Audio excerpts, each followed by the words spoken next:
All right. Good evening. Good evening to you. Welcome to Dog Food Radio. This is a Monday edition, trying to get this done before Monday Night Football starts. And this is part of the Fanatical Elves Network, Fans First Sports Network, all that. So shout out to them.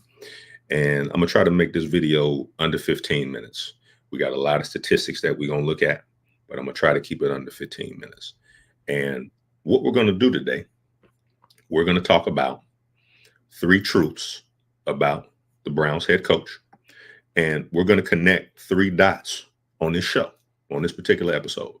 We're going to connect the first dot being lack of commitment to the run game. Second dot is going to be third down conversion failure. And then the third dot is going to be losing one score games. So 7 points or under.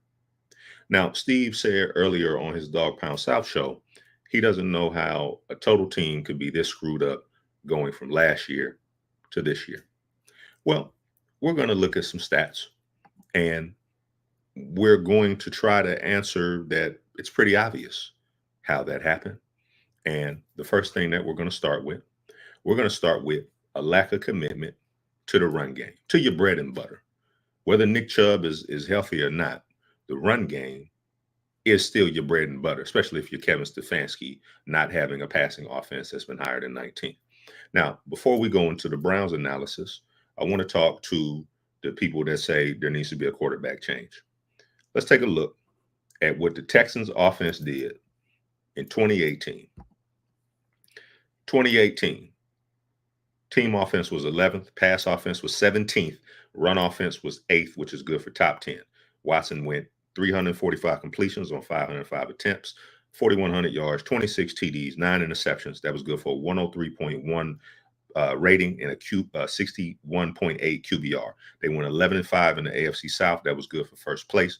Now we know 11-5 in the AFC North probably may not get it done. You got to be 12-13, maybe even 14 wins in the AFC North. But look at the stat that you have there. Top 10 rushing attack. The run offense was better than the pass offense. They were an average pass offense, but you see there was balance there. Let's take it to the 2019 Texans offense. Team offense was 14th, pass offense was 15th, run offense was 9th. That was good for 10-6, first place in the AFC South. Again, we know the AFC South is not the AFC North. Watson went 333 completions on 495 attempts, 3,800 yards, 26 TDs, 12 interceptions, 98 rating, 70.5 QBR. Let's take it to 2020. We know that's the year he put up all the gaudy stats. Look at what you have there. Team offense, 18th. Pass offense jumped into the top 10, but look at what your run offense did, 31st. Look at what they did to their record, 4-12, third place in the AFC South. He went 382 completion on 544 attempts, 4,800 yards, 33 touchdowns, 7 interceptions, 112 rating, 63.7 QBR. Now, you may be saying to yourself, are you trying to draw a correlation between run offense, that being Deshaun Watson having a top 10 run offense, and saying that his passing will benefit from that? Well, yes, I am. But let's take a look at the Browns. When the Browns had a number 1 pick in Baker Mayfield, and then we'll take a break after we look at this. So let's take a look at what the Browns did in 2020. This is with a healthy Baker Mayfield. This is with a healthy Nick Chubb. Team offense 14th. Look at your pass offense, 24th. Your run offense is 3rd, top 5. That's good for 11-5. That's good for 3rd place in the AFC North. Baker Mayfield went 305 on completions, 486 attempts, 4,100 yards, 26 TDs, 8 INTs, 95.9 rating, 65.5 QBR. So you see your pass offense was bottom 3rd. Your run offense was top 5. That put your team offense at middle of the road. But we know the strength of this team, especially back then, was Nick Chubb, offensive line, used the run to open up the pass. All right, let's take it to 2021. Now, this is the year that Mayfield injured his shoulder, and there's some controversy behind should he have got the surgery and sat down, or which Stefanski have done. All of that, we're not really going to rehash that. Let's just take a look at the stats. Team offense was 20th, pass offense was 27th, so it went down about 3 ticks. Your run offense went down 1 slot for 4th. That was good for 8 and 9 in 3rd place in the AFC North. So you might be saying to yourself, well, you had a top 5 run offense, and that was only good for a sub 500 record. Well, we got some more stats to show you. Again, we're not going to go off how we feel. We're going to go off of stats. So let's go ahead and just jump to the 2021 season. We're going to look at games that were lost by 1 score, 7 points or less. Let's go to 2021. There were 6 losses, 6 games lost by 7 points or less.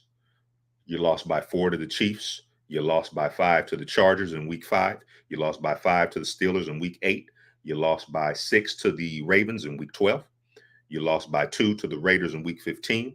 And you lost by 2 to the Packers in week 16. And I remember that Packers game. We've talked about it a lot. Now ask yourself, if they could have split these 6 games and went 3-3, now you're talking about, let's go back to our 2021 slide. Now you're talking about 11 wins and 6 losses. If you go 4-2 in those games, well, now you're talking about what? 12 wins and 5 losses. So there is another stat we have. Let's go to 2020. The Browns only lost 2 games by 7 points or less. 2 games, which is why they were able to go 11-5. So I want you to start thinking about the slim margins that you have in the NFL. All right. So we're looking at 2020. You got 2 games lost by 7 points or less, 1 score in 2020. In 2021, you have 6 1-score losses. In 2022, you have 5. Let's look at what they did in 2022. I don't think we got to 2022 yet. This was the Brissett year. It's 2020. Let's go 2022. Team offense was 18th. Pass offense was 22nd, so a little better. Run offense was 6th. That was good for 7 and 10. 4th place in the AFC North. We know you had a couple of different quarterbacks, but Brissett played most of the season. 236 on 369 attempts. Now ask yourself, why is Brissett throwing the ball 369 times with a healthy Nick Chubb? That's the first thing you should ask yourself, because that's in 11 games. He would have been on track for 500 attempts. I digress. 2,600 yards, 12 TDs, 6 INTs, 88.9 rating, 62 QBR. Again, 7 and 10. Let's look at how many 1-score games they lost. I think I just had it up. I think it was 5. 1, 2, 3, 4, 5. All right. So again, let's say you can go 500 in those games. 3-2. If you had an 8 and 9 record, that puts you at 11 and 7, or 11 and 6. I'm sorry. Let me go back. Make sure I'm saying this right. 2022, 5 games, 3 losses. So I had 3 wins, take 2 losses away. So yeah, you're talking about 10 and 7. Yeah. So that's, you see the margins are thin there. Let's go to 2023, and then we're going to take a break real quick. Now, this is the Deshaun is, he's healthy, then he gets hurt and blah, blah, blah. Put the Flacco stats up there because I'm using Pro Football Reference. He was the quarterback at the top of the passing. So I went ahead and put his stats there. But team offense 11th, pass offense 19th. So easily the best pass offense since 2020. Run offense was 12th. So you see the pass offense improved, but the run offense dipped a little bit. We know that probably had a lot to do with Chubb getting hurt. 123 completions on 204 attempts. And that's only 6-7 games for Flacco that he had 204 attempts. So you see the trend. You see that the running is starting to decline a little bit, and the passing is starting to increase. 13 TDs, 8 interceptions, 90.2 rating for 48.3 QBR. 48.3 QBR isn't really all that good, but we're not talking about QBR today. That was good for 11 and 6, 2nd place in the AFC North again. Any other division, you might have won that. So let's look at 1-score losses in 2023. And I know know I have it on here somewhere. Maybe I don't have it on here. All right, I may have to add that one. So this will be a good time to take a break. Let me see if I can get that slide on here, and then we'll be right back.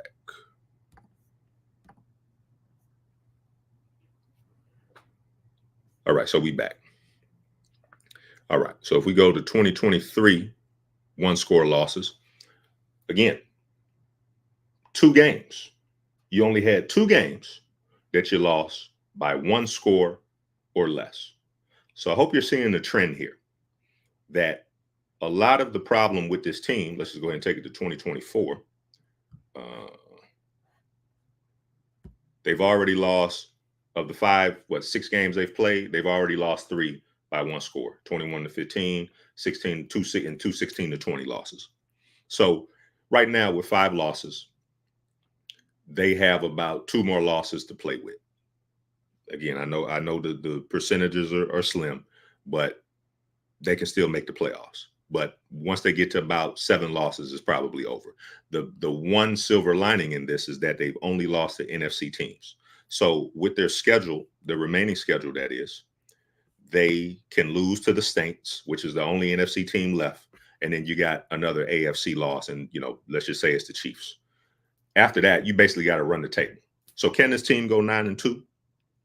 I think with this defense, yes, this team can go 9-2. Can this team go 9-2 with this offense and its current state? No, it cannot.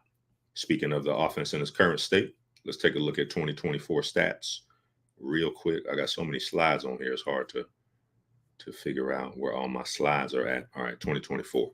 So right now, you're 27th in team offense. You're 29th in pass offense. You're 26th in run offense. 26th. Now, remember our Watson slides. Watson did well when he had a rushing attack. Who is coming back this week, hopefully? Nick Chubb. What did you see in the second half of the Eagles game? You saw a little bit more of a commitment to the run. When you saw the commitment to the run, what did you see happen? You saw play action. What did you see when you saw play action? You saw receivers actually catching a pass with nobody within 4 to 5 yards of them. That's the first game that I've actually seen that. And that is basically because they had a commitment to the run in the second half. Now, our second dot was, our first dot was lack of commitment to the run game. So let's go to our second dot, which is third down conversion failure, which is also tied to a lack of commitment to the run, the first dot. So if we look at third down conversion percentages, now this is broken down by the AFC North. This is from 2020 to 2023. As you can see here, the Browns' best season in third down conversion percentage was 44.9%. That was good for 7th in 2020. And then you see, as the years go on, you go from 7th to 17th, you go from 17th to 19th, and then you go from 19th to 29th. Now, I want you to look at, because Steve made a comment about how the team can go from what they did last year, 11-6 in 2023, to what they're doing now. Look at the third down conversion percentage in 2023, 31.6. That is 29th. There's only 32 teams in the NFL. They got lucky last year. They got lucky. They got some bounces. San Francisco missed the field goal. They almost lost the Colts game. The Jags game, the Bears game. A lot of those were one-score games, but look at that, 31.6. That is piss poor. So it's a miracle that they won 11 games with a horrible third down conversion percentage like that. And I don't think I have the stats for what they are right now as far as a slide is concerned, but I can tell you that they are dead last, I believe, in conversion. Let me go ahead and filter this right here. So the best team in the league in third down conversion for the 2024 season is the Baltimore Ravens. They're converting at 51.5% of the time. So let's just round it up to 52. You know who's dead last? The Cleveland Browns are dead last in third down conversion percentage for 19.2%. They're the only team in the NFL that is not in the 20s. The Denver Broncos are second last with 25% conversion percentages. Now, they've said on every broadcast that you've watched that the Browns are behind the sticks. They're in 3rd and 12, 3rd and 15, 3rd and 9, 2nd and 15. They've talked about the false starts. They've talked about all that. So you know that they have been behind the sticks, which is a big reason why their third down conversion percentage is 19%. But we also know they haven't really run the ball outside of the Jacksonville game and outside of the Philadelphia game. Now, let's take it to third down averages. This is for all the Kevin Stefanski people that don't think that Stefanski has any blame in this. Look at your third down conversion average from 2020 to 2023, and this is listed by order. First place is Ravens, Jim Harbaugh, converting third downs on average 42% of the time. Second place is the Steelers, Mike Tomlin, converting third downs. We'll round that up to 41% of the time. Third place is the Bengals, Zach Taylor. He's converting his third downs, 39.8. Let's round that up to 40%.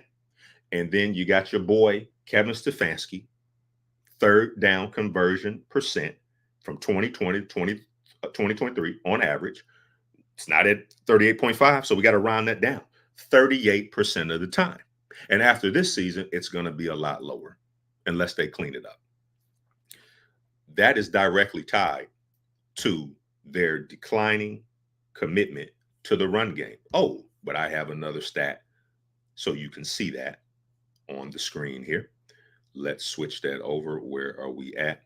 Browns attempts. This is Browns rush attempts versus pass attempts.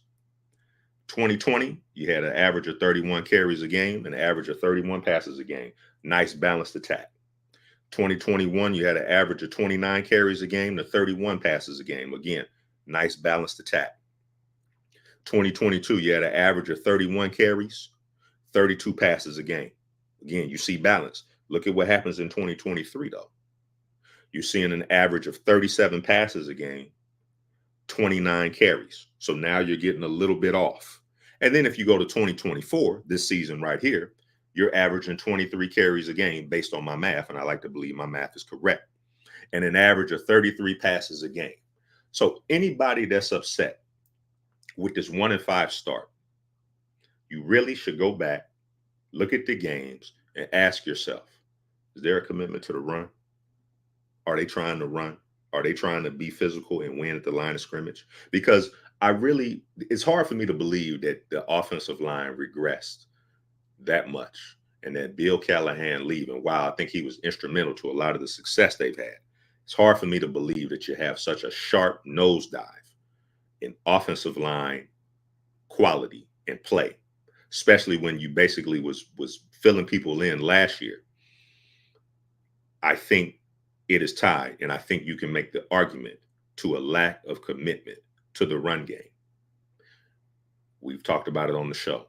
There were a bunch of running backs that were free agents this season, and you knew you were going to miss Nick Chubb for 7 to 8 games. There was an opportunity there to maybe upgrade your second punch of the 1-2 punch by the time Chubb got back. Derrick Henry is showing you that he's not washed up. I think he would have been a great addition to this offense to be able to get the defense to commit to the run, and now you can let your receivers work in space because they're not getting a lot of separation when the run game isn't working. This offense just doesn't work like that. All right, so we're 18 minutes. Let's try to wrap this up. So third down conversion failure and losing 1-score game. So we already hit the third dot. So, these are the stats. The stats are what they are. Kevin Stefanski, I believe, shoulders a lot of the blame here because Deshaun Watson, when he was winning the division in the AFC South, had a top 10 run game. And I don't even know who his running back was. Maybe one of y'all know, so y'all can say it in the comments. But for this team to have any shot whatsoever at saving the season with this defense, they are going to have to commit to running the ball 35 times a game and establishing the run. You're going to have, I don't know if they're going to carry 4 running backs, but they need to carry 4 running backs. And they need to say, we're going to run it down your throat and wear you down and use that to get the passing game going. That's the only shot that they have. I don't think they're going to make a blockbuster trade. I don't really think, outside of Nick Chubb, I don't think there's any reinforcements coming. That's it. I said it on the Sunday show. I don't think this is a bad team. I think this is a badly coached team because penalties are indicative of that. False starts are indicative of that. I don't know what the consequences are of that. Only the players know that in the building, if anybody is being punished for costing the team games. But there's a slim margin where they can turn it around. You got 5 losses. They got to go undefeated on this next 3. They got to beat the Bengals. They got to beat the Ravens. They got to beat the Chargers. That puts you at 3-5. That gives you a shot going into the bye. It gives you a shot. 3-5 gives you a shot. Then at that point, you got the Saints. I think you're going to have the Steelers a couple of times. And then at that point, hopefully you can be in control of your own destiny. So I know everybody's saying the season is over. Statistically, it's not. But they're running out of losses. They got 1 to 2 losses left. And if anybody knows Paul DePodesta, if anybody knows Jimmy Haslam, tell them to call me or send them this video, because it's hard for me to believe that an analytics-based organization does not have these statistics, 3rd down conversion statistics, that nobody is seeing this downward trajectory and didn't try to address it in the offseason coming into this season. Somebody had to see these stats to say, we're going down in 3rd down conversion. What is that linked to? Is that linked to passing? Is that linked to running? And obviously they didn't address that because they're sitting at 19%. If you stuck with me to the end, really appreciate that. Shout out to everybody that's been following us, commenting, liking, and subscribing. Really appreciate that. Shout out to everybody at the Fanatical Elf. Shout out to the Cleveland Browns, all the Browns fans, all that. It's a rough start, and it's a problem. And it's a stupid problem to have, digging yourself into a hole like that. But I do think that the team has the roster to fix it. They just have to be put in position. The scheme, the strategy has to put them in position to win these 1-score games. Because right now, let's put it back up here. They've already got 3 games where they've lost by 7 points. The 2 seasons that they've made the playoffs, 2020 and 2023, they only lost 2 games by 1 score. You're going to have some blowouts here and there. You're going to have some close games, but the teams that can win the close games, as you saw last year, are the teams that can stack the wins and get into the playoffs and try to make something happen. So try to be optimistic if you can. We went a little over 23 minutes, but we're going to go ahead and sign off. So with that, I'll be a good night. This has been Dog Food Radio. Don't forget, Dog Food Stores, where you can get your exclusive merch like the CLE hat right here, and a little bit of other gear, that we've been working on. And yeah, we'll catch y'all on the next one. Peace.